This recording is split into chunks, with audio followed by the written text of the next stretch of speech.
Hello, in this video I want to go over how to install opencv on a Mac.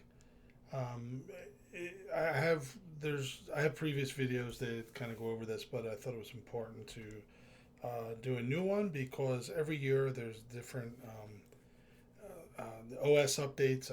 OpenCV gets updated, Python gets updated, and all those variables mixed together sometimes create some difficulties with installing OpenCV. So I just thought it was worthwhile to discuss what the procedure is.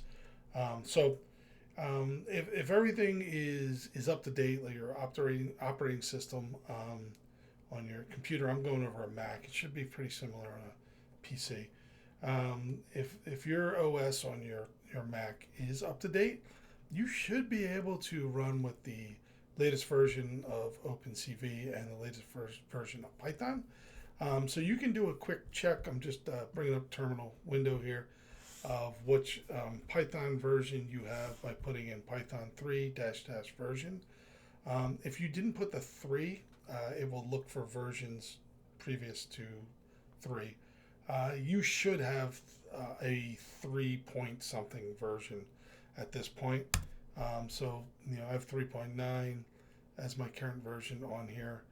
I think 3.11 is the current one. I'm using this one because I know it works well with the configuration I have going on. Anyway, so that's something you can check. And then if for some reason you have a pretty old version, like even like the lower threes or a 2 point something, I highly recommend you use this link. Will be in the description.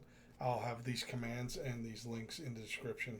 But this link here will take you to the current page to download Python, and you can do that right here. You can actually go back and find an older version as well, if need be. All right, so let's go back. So all you do is you hit that download button, double click on that file, and just go through the installation process. It's pretty simple. Just kind of follow the prompts. So then once you have that Python installed, you can run this again. You should be able to see a version that you have. And then you're going to want to run this command, pip3 install opencv-contrib-python in terminal. And that will install opencv.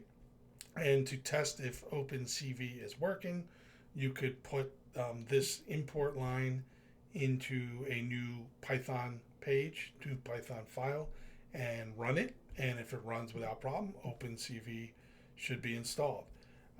If you're using a Visual Studio, which I use here, you should be able to put the import line in your file and not have any errors show up. For example, if I were to import and just some gibberish, you see I got the little squiggly line underneath that tells me, no, this is not going to work.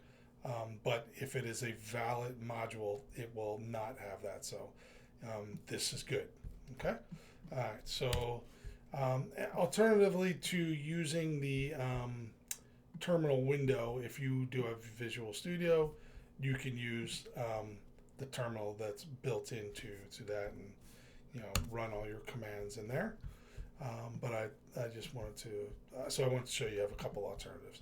All right, so if this doesn't work, like I said, there's these different variables of you may not have the most current OS on your Mac, or just some kind of software configuration where this doesn't work. I've seen that actually happen a lot, where the current version of OpenCV and Python just don't work, and you get the errors when you try to compile that file. If that's the case, currently, as of now, early 2023, this version of Python, which is 3.9, and there's a link so you can install that, and then you can. I know that this version works with this version of OpenCV 4.5. It's actually 4.5.1.48, and you could put this command in the terminal, and it will install that version of OpenCV on your computer. Then you may need to restart Visual Studio or whatever you're using, but then when you open it up, you should be able to select the Python 3.9 as your Python interpreter. I showed you in a previous video how to do that, but basically just go to View and Command Palette, and that pops up here, and you put in Python select interpreter, and then just select the Python version you want to run, and then you should be good to go. That's pretty much it. So that's how you get up and running with opencv. In some future videos, I'll show you how to do some really cool things with opencv. Thanks.